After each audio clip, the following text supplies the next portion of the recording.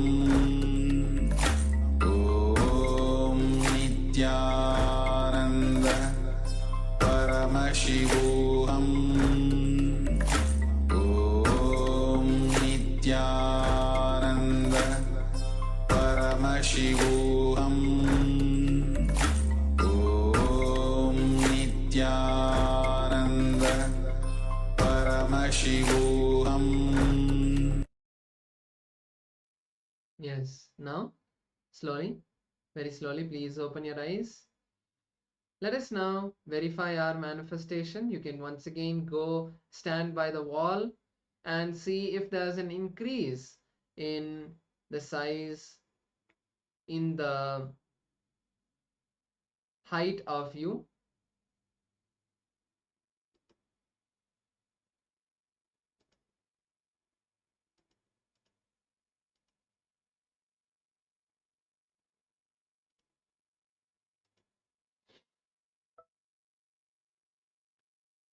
Yes, so once you have checked your manifestation, you can share it in the Zoom chat and tell us saying that yes, I was able to manifest this power of increasing my height. And in the meantime, let me also introduce the next session. So in the next session, we are going to be learning about Kundalini and health through N Kriya. The N Kriya or the Nitya Kriya, the Nitya Kriya which was revived by Swamiji from our ancient scriptures of the Vedas and Agamas, gives us that way to awaken our Kundalini and receive the healing energy. The Kundalini is our inner latent potential energy. As we've seen before, the Kundalini has the ability to make us manifest the powers. It is the Paramashivatva inside us, the part of consciousness that is the super consciousness inside us. So when we awaken this Kundalini inside us, we will be able to express the powers of Paramashiva, and the side effect of that will be whether it's healing or manifesting wealth, having the right relationships, making your dreams come true. Everything is possible when you start living in the highest space of the awakened Kundalini. Let us now listen to these powerful truths that Swamiji has to share with us in this session.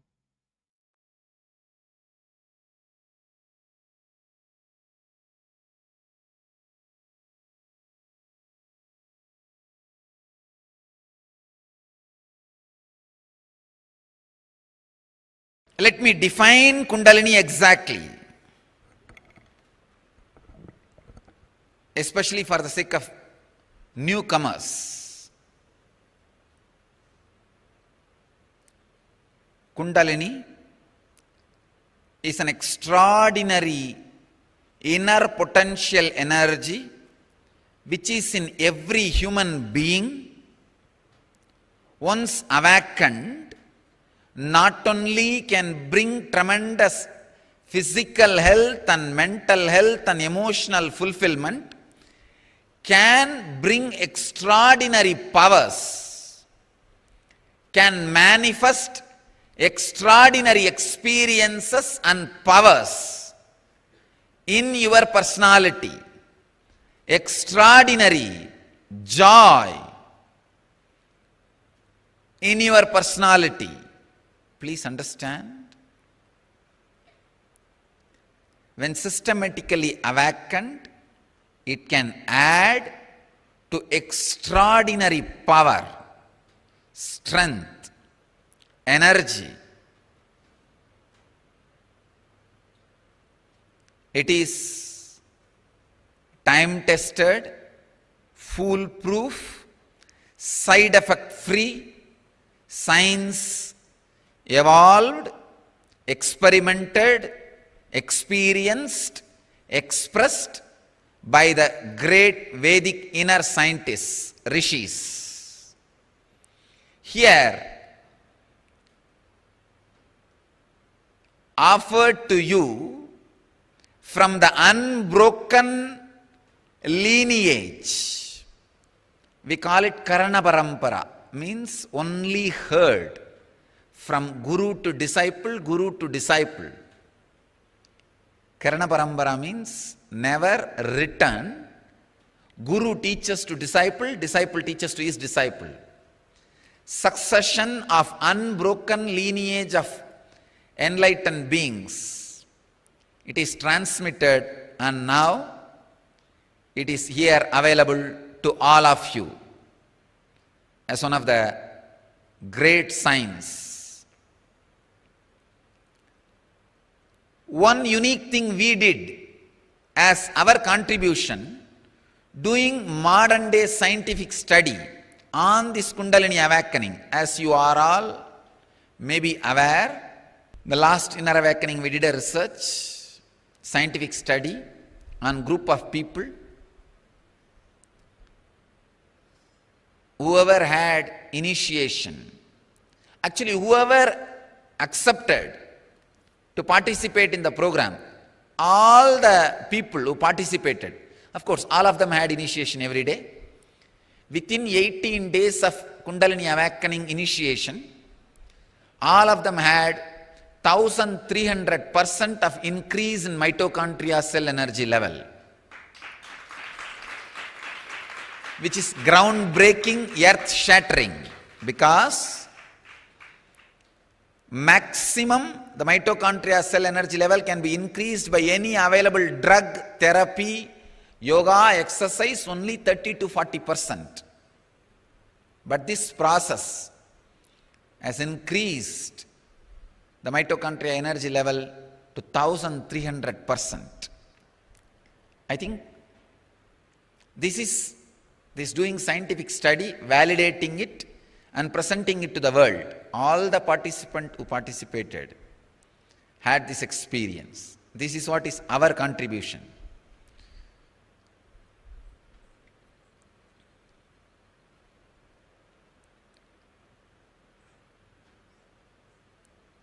When the Kundalini is awakened, not only it brings tremendous energy into your mitochondria cell energy level, it completely recreates, rejuvenates your inner organs.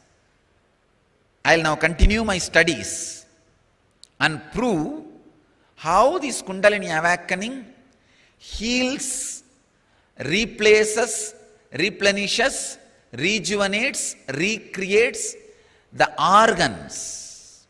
Please understand, I am making this statement very consciously. Even the internal organs are recreated by the Kundalini awakening. And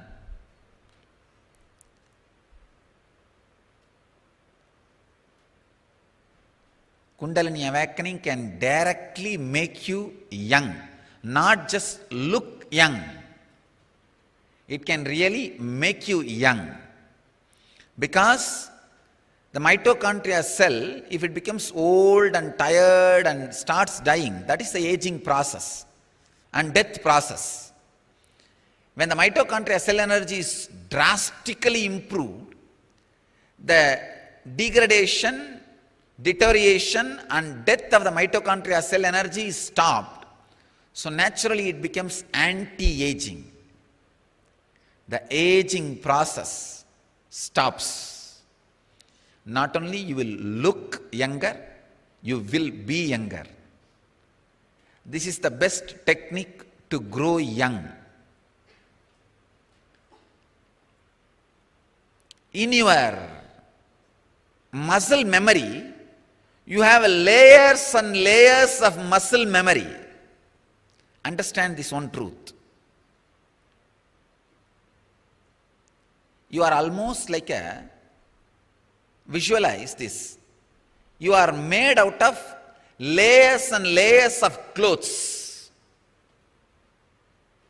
For example, 25 saris are put one on another and pressed tightly. On that material you are made.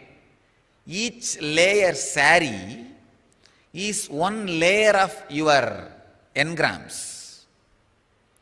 For example, at the age of 3, all your desire, fear, greed, anger, pain, pleasure, everything is dependent on your mother's physical nearness. I am giving you an example. If mother's physical nearness is there, it is joy. If it is not there, it is pain. If there is an insecurity, it may not be there at all, that is a fear.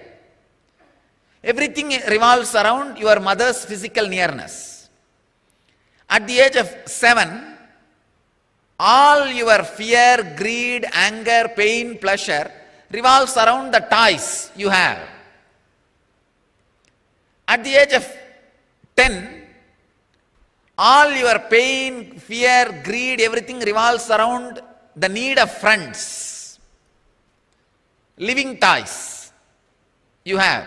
If you have more friends, you feel more joy. Less friend, pain. And fear of losing a friend. Pleasure of having one more friend. Everything revolves around your friends, having friends. That's one more layer. Around the age of 14, everything revolves around not just a friend. You evolve to a deeper relationship partner. It may not be always the other gender. It may be even among your friend, but one partner, kind of a person with whom you completely open up, with whom you can share your life. So now all your fear, greed, pleasure, pain revolves around the person, your partner. That is one more layer. Then after some time, it revolves around a need for a life partner, a lover, beloved. So like this, each layer of your bio-memory is compressed and your body is made out. Awakening the Kundalini will completely liberate you from all these layers and layers of muscle memory, which is responsible for all your physical disorders and mental disorders.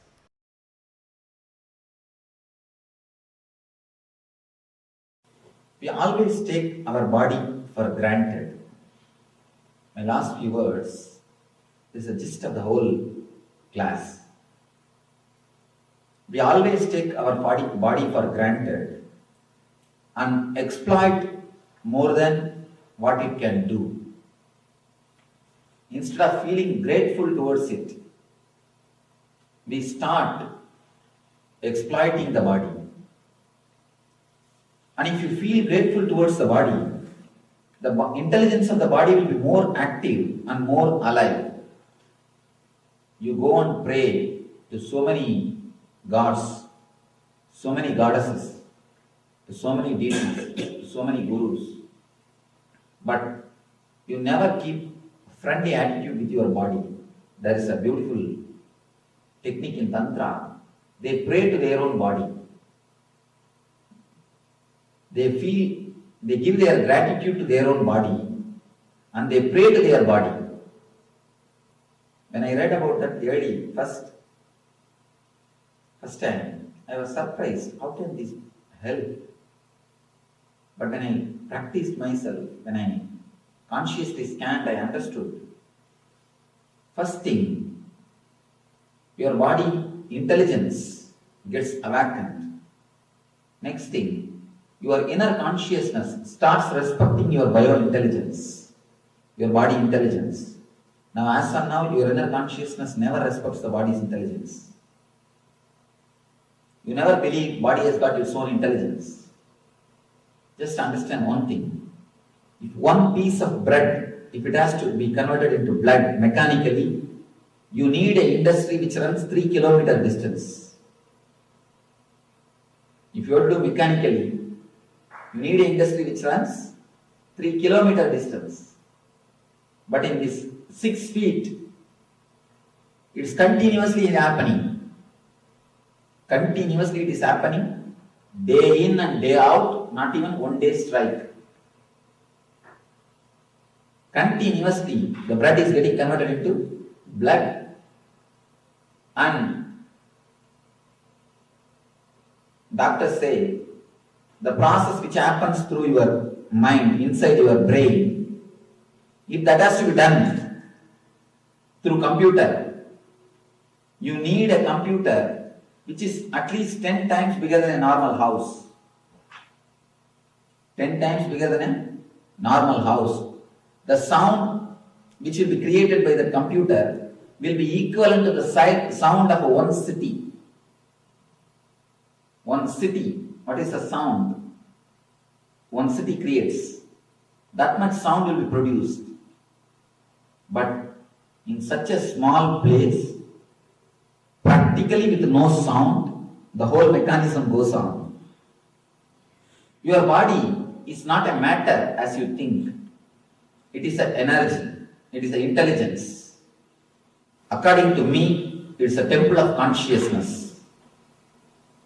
So, before going to hundreds of temples, hundreds of gurus, start feeling grateful to your body for accommodating your being on this planet Earth, and start praying to your body to be more happy and to guide you more clearly in the path of sadhana.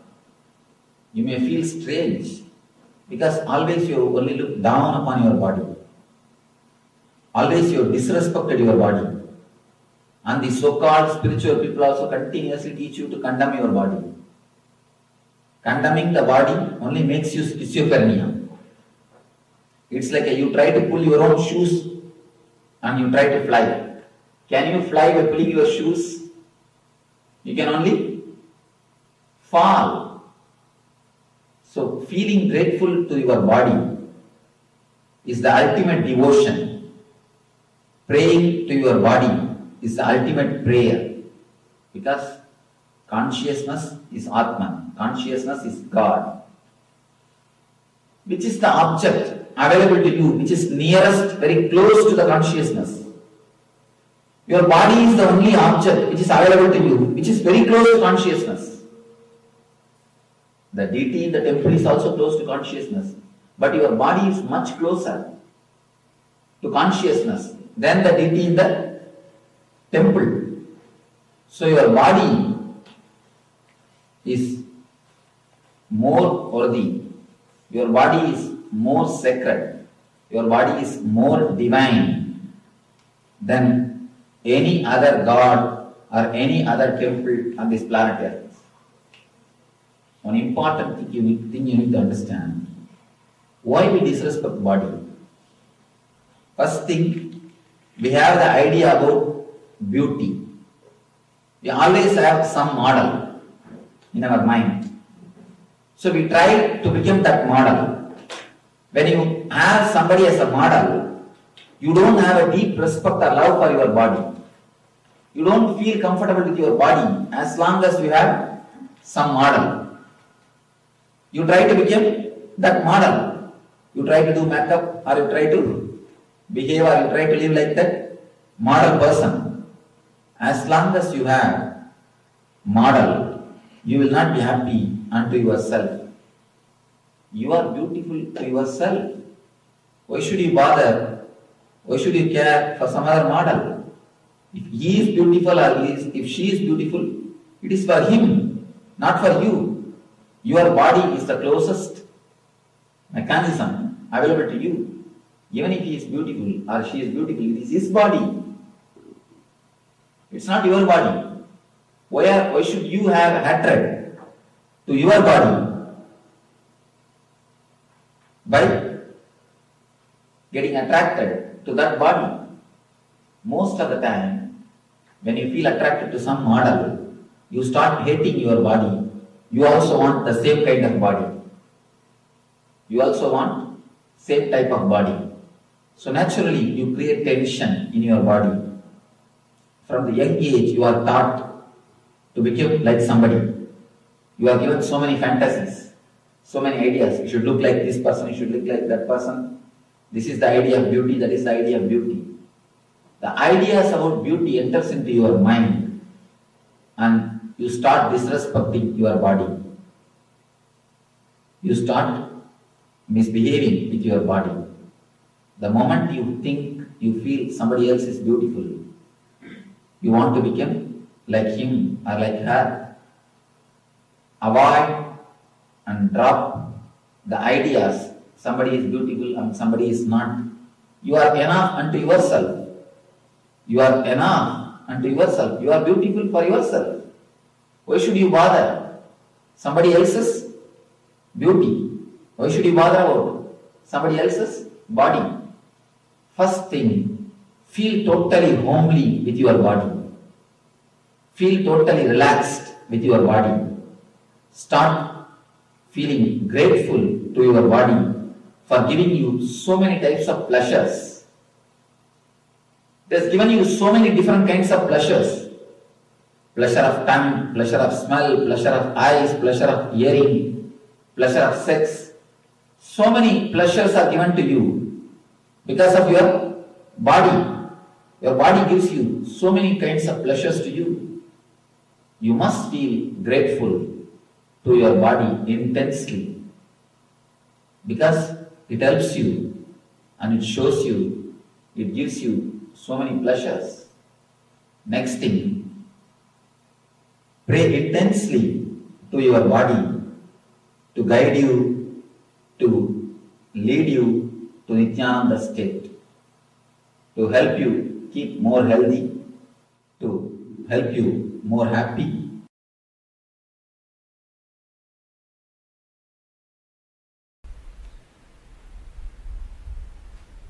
Today's sutra is 138th sutra in Patanjali's Yoga Sutras and 3rd chapter, 32nd verse. Let me enter into the sutra. Kurmanadyam stairyam. Translation. Swami Vivekananda translates this sutra as, on the nerve called kurma, fixity of the body. Swami Prabhavananda translates as, by making samyama on the tube within the chest, one acquires absolute motionlessness. Swami Sachidananda translates as, by performing samyama on the kurmanadi, a subtle tortoise-shaped tube located below the throat, motionlessness in the meditative posture is achieved.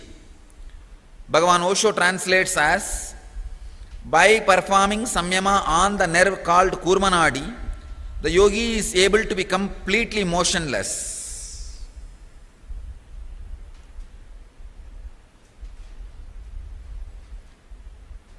Today we are going to completely enter into a different samyama.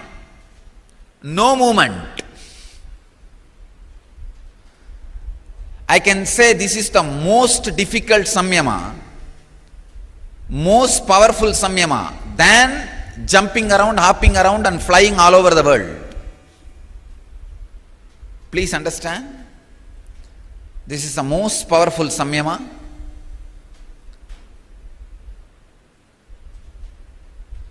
By nature, your body and mind moves. But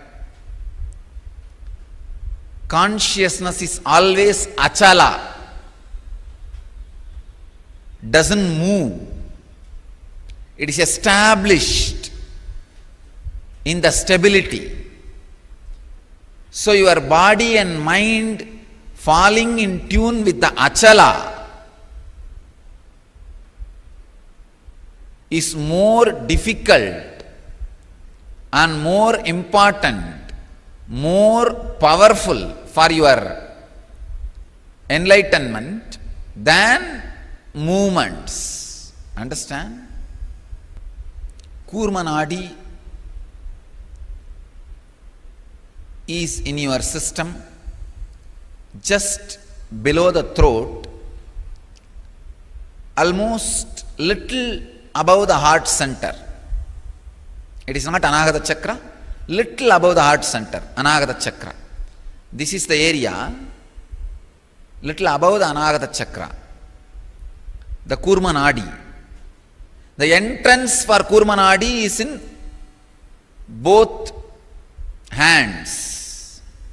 See, this is also called Kurma Nadi. I can say this is the entrance, controlling point for Kurma Nadi. But the source of Kurma Nadi itself is in this area. It is like a tortoise-shaped tube which is inside. These are yogic definitions. I don't think anatomically there is a tortoise inside. No. There is a tortoise-shaped energy center just above the Anahata, below the Vishuddhi, above the Anahata. Just like a below the Anahata, above the Manipura, Anandagandha is there. Same way, just above the Anahata, below the Vishuddhi, in this area, the Kurma Nadi is there. Anandagandha is also a Nadi only. It is not a chakra actually. Nadi is more subtle than chakra. Contemplating or meditating, doing samyama on the Nadi is more difficult than chakra. Samyama on chakras is a lot more easy. But samyama on the nadis is very subtle. You need to be visualizing it and you need to be intensely doing the samyama. Force is different, power is different. Through levitation, you experience force. Through this samyama, you will experience power. Nobody will be able to move you. Just your body will be so strong and stable. This is another one kind of a siddhi. Hanuman had this siddhi. Meenakshi achieved this siddhi when she first had the darshan of Chokkanada, Shiva. If you read the Meenakshi story, it says very clearly, she had a third breast, and when she was born out of fire, Agni, she had a third breast. The father and mother worried and asked Shiva. Shiva said, don't worry, when she sees her would-be, that will disappear. It's a mystical story. She was experiencing force, means she can destroy any army. She can do anything in the outer world. She was expressing force, but she was missing one dimension of power for her enlightenment. Her enlightenment was not yet complete. She was a great successful personality in the outer world, but her completion has not yet happened. Only when you experience power, you are complete, not just force. Force moves, power makes you stable.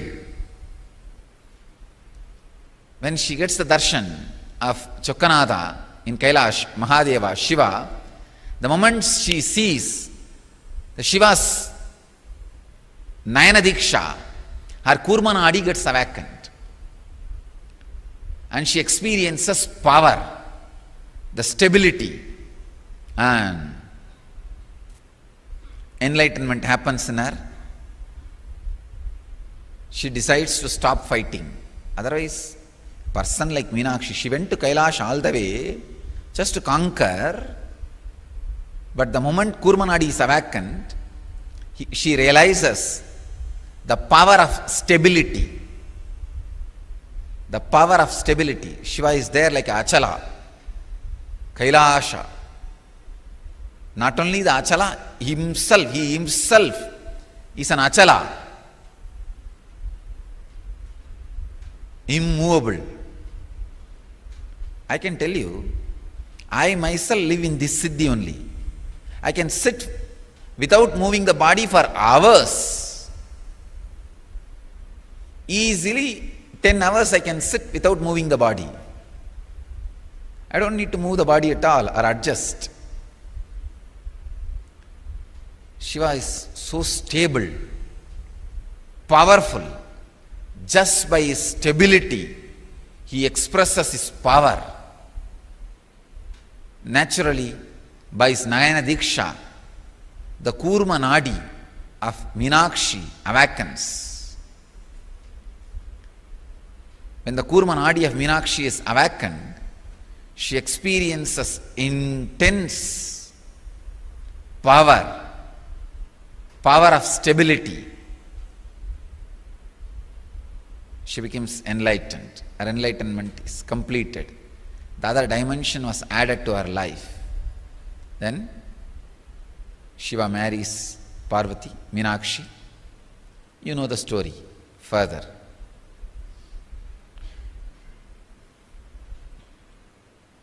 Hanuman had this siddhi. Once he was sitting, Bhima was traveling when Hanuman was sitting. So Bhima said to the Hanuman, please move, don't sit on the path, I have to walk. Hanuman says, I am an old monkey, please you yourself move my body and go.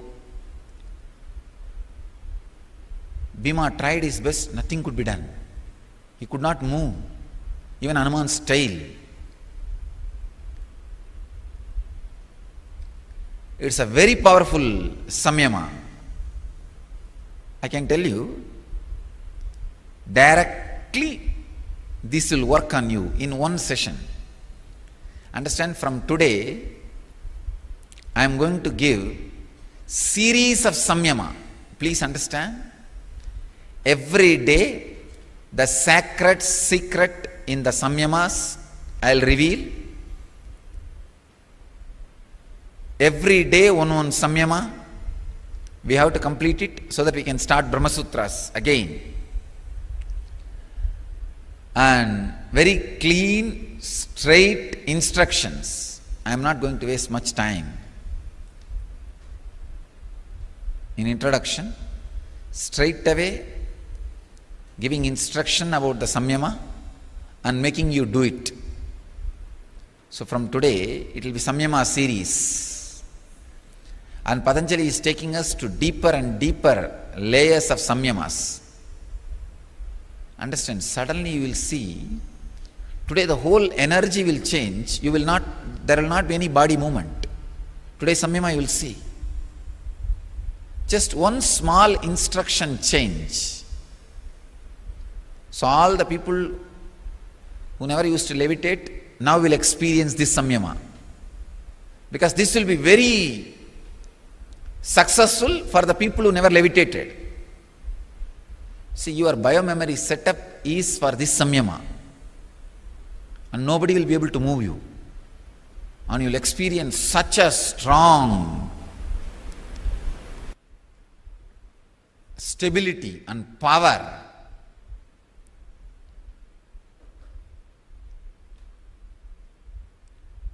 You will experience deepest possible space in the higher consciousness. Let me describe the samyama exactly. See very clearly, just above the heart center, in the center, tortoise-shaped energy center, light, powerful energy center exists. Tortoise-shaped energy center. Visualize that and do samyama on it.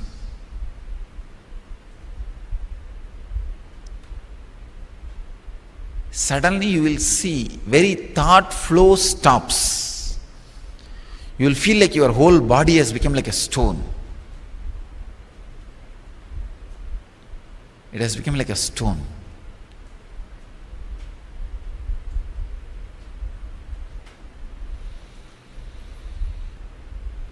even if you visualize yourself as become like a stone, only in that place you will not be able to feel you have become stone, like there is no movement. In that place you will always feel there will be movement. Now visualize that Kurmanadi, energy center, just little above the heart, as a light, and sit like a huge rock, sit like a huge mountain.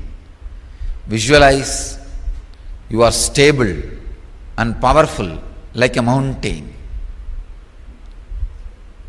Enter into this samyama.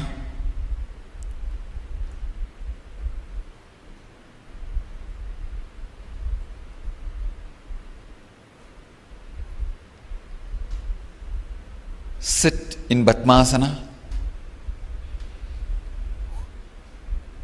You can hold both the feet through the Koyoni Mudra. Koyoni Mudra means just like this. The hand, you can cross it, hold the legs in a crossed way, hold.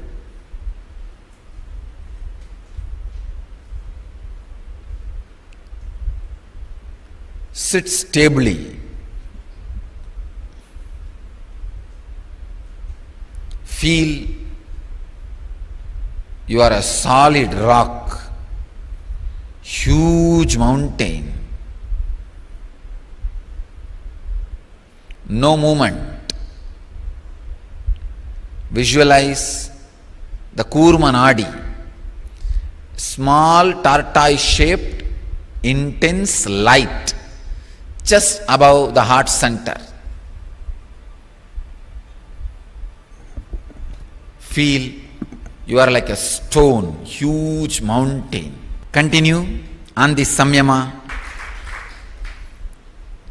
You can use tulsi beads, mala, which can touch exactly on the Kurmanadi to bring awareness to the Kurmanadi, or green beads, the green gems, maragada, also can be used to awaken the Kurmanadi.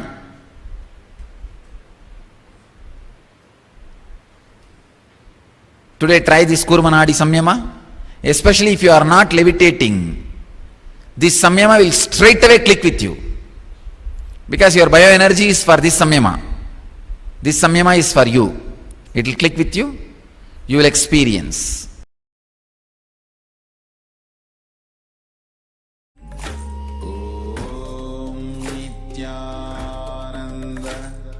Paramashivoham. Om Nityananda. Paramashivoham. Om Nityananda. Paramashivoham. Om Nityananda. Paramashivoham. Nityananda Paramashivoham. Om Nityananda. Yes, Nityanandam. After this powerful revelation by the Supreme Pontiff of Hinduism about the health and how you can improve health, how to complete with the health, and now to internalize these powerful truths, great truths, we'll be entering into this completion technique with completion with health. So pen down, write down the earliest memories and the ideas that developed about the health in you. Look into your life, contemplate, take time to look within and go back to your earliest memories. For example, I will get diabetes because my father already has. So this is one of the most common thought current that people have. Like my father has this disease, so I will get that disease. I have bad blood pressure because my mother has it. It is hereditary. a hereditary disease have become one of the psychological disease itself. I have headache, and if I get exposed to sun, I'll get the headache. So like these, look into your life, go to the earliest memories in the life, recollect and write down the incidents and your experience when you first fell ill, because these thought currents uh, affects your health a lot. And when you are again putting these thought currents, you become you actually fell ill. For example, my friend was ill after working late long hours. I think same is happening to me. Uh, this is the common happening among the people. So huge headache, pain in the shoulders, lack of attention. This is one of the common and the general phenomena. So look down deep into your life and start penning down. With this, we'll be moving into another steps also. So let's begin with this step. So pen down and start contemplating with your earliest memories.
Yes, so now it's time that we move on to the next step.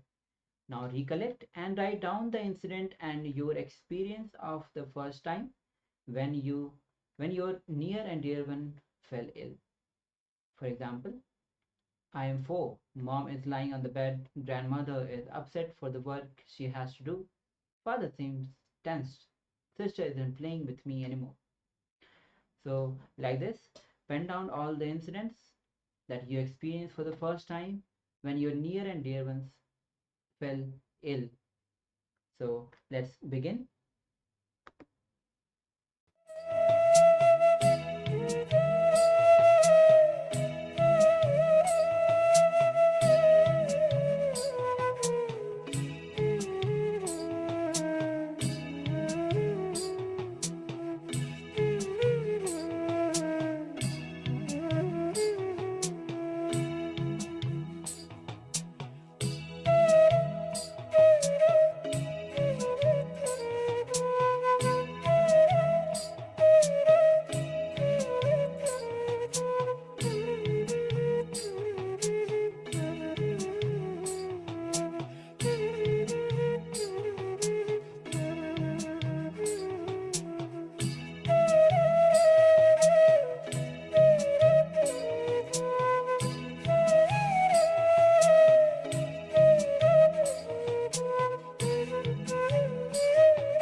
So now let's move on to the next step of completion with health.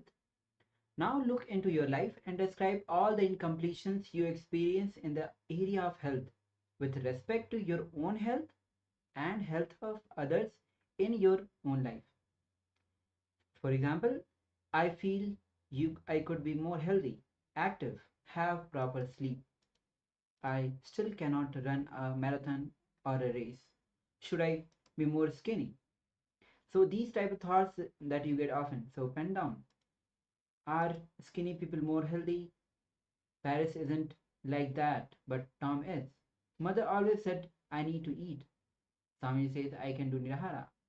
What to do? So there were so many questions.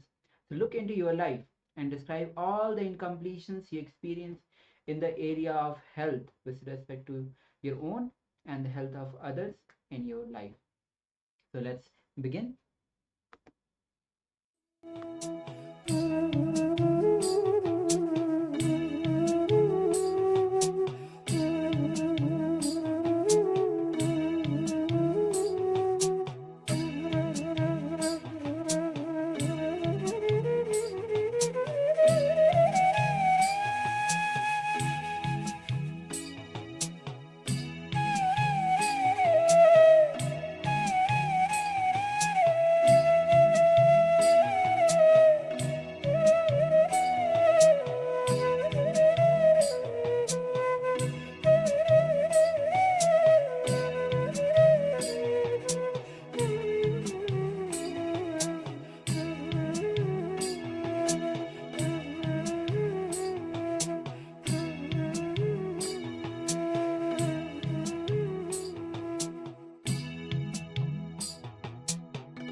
So now let's enter into the last step of this completion with health. Now write down and recollect all your current health beliefs that you carry within yourself again and again. For example, I am not healthy. My BP is too high. I am giddy. I cannot work long. I need sleep. I need food. I need to relax. I need a vacation every week to unclutch. I am feeling so disconnected.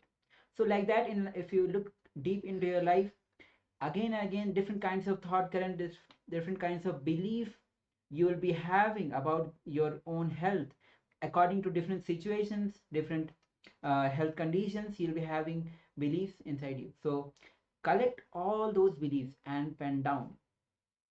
So let's begin.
You can all slowly relax. Now let us enter the Nitya Kriya for Kundalini awakening. The first step is the Samana Kumbhaka. Inhale fully through the left nostril, exhale through the right nostril. Then inhale through the right nostril, exhale through the left nostril. Let's do this 11 times.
So now let's move on to the next step of this Kriya for Kundalini awakening. The next is Bhastrika. So do this intensely. Pull your lower abdomen in and up rapidly along with your breath, like the bellows of a smith. You will automatically exhale. So you don't have to exhale. What you have to do is forcibly exhale, forcibly inhale. Pull the lower abdomen in and up rapidly along with your breath. So we'll do this 21 times. So let's begin.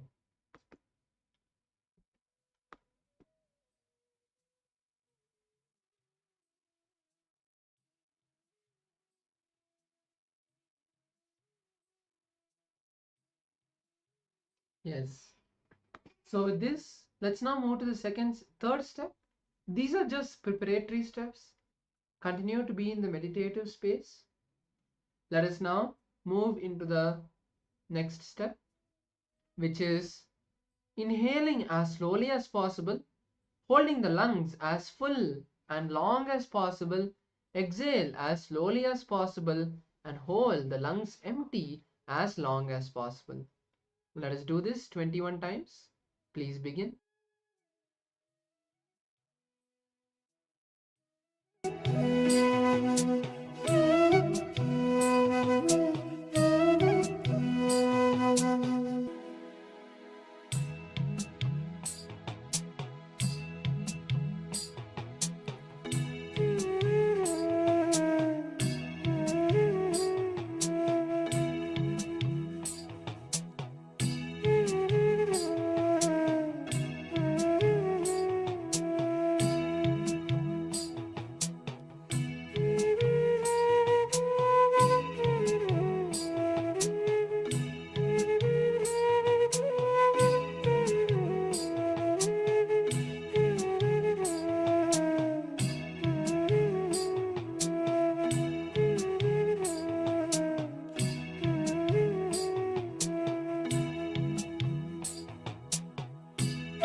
Now let's move to the next and the fourth step. This is the most important step after the preparation, which is the Shambhavi Mahamudra, the Shanmukhi Mudra. Now lock all of your senses with your hands, thumb on ears, index and middle on the eyes, ring finger on the nostril and little finger on the lip. Inhale fully and lock your senses. After some time, you will feel the suffocation. You will feel you cannot hold your breath anymore. And then relax your nostrils and release your Shanmukhi Mudra. Allow your body to balance and then repeat this process 21 times. Let's begin.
So now intensely hum, keep your lips closed, produce the sound hum from the depth of your navel. Let your whole body resonate with the vibration. Let's repeat this 21 times.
So now stand on your knees.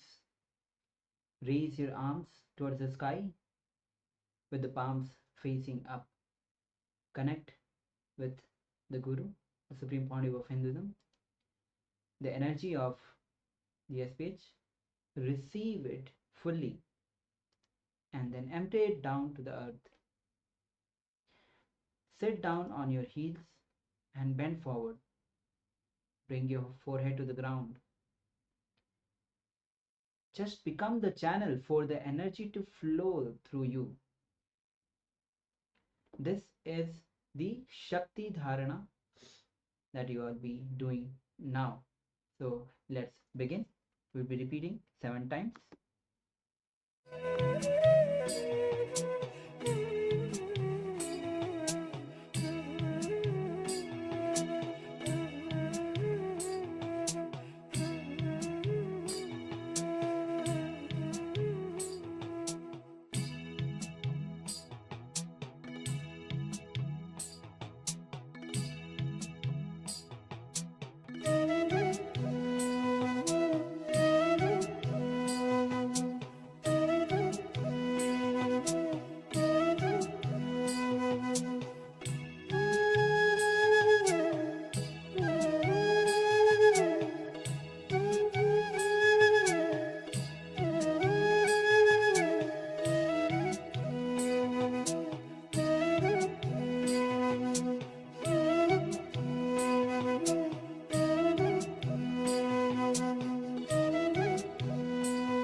Now, next in the final step, lock all your senses with your hands.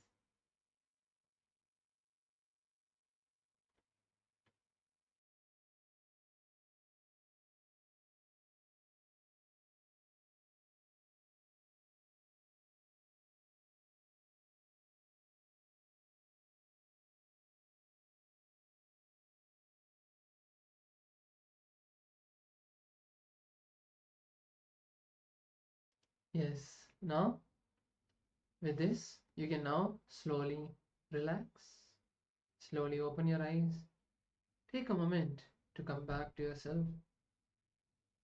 Now, from this intense space, let us move into the power manifestation, where we'll be manifesting the powers of Paramashiva. Once again, we are going to be manifesting the power of the Ashtamaha Shakti of Mahima, which is increasing the size or height of an object.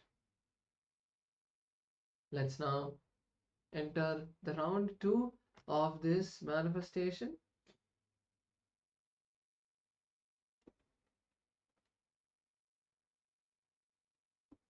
So we're going to be increasing the height of another person. If you have someone with you can manifest this power, that is beautiful. If you think that no, I don't have anyone currently who I can manifest with, that is perfectly fine. Let's enter the manifestation. Once again, now take a measurement of your height or of your partner's height, then connect with Paramashiva. Once you have taken the measure of the height, start chanting the Mahavakya. Visualize Swamiji. Request Swamiji to increase the height of you or of your partner, and then at the end of the manifestation, we'll verify the manifestation. Let's begin now. Ananda Paramashivoham Om Nityananda Paramashivoham Om Nityananda Paramashivoham Om Nityananda Paramashivoham Om Nityananda Paramashivoham Om Nityananda Paramashivoham Om Nityananda Paramashivoham Om Nityananda Paramashivoham Om Nityananda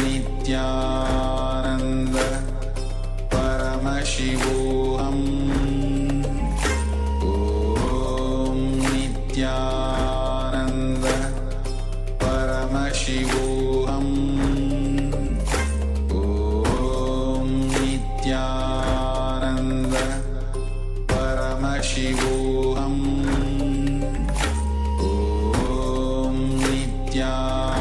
Nityananda Paramashivoham Om Nityananda Paramashivoham Om Nityananda Paramashivoham Om Nityananda Paramashivoham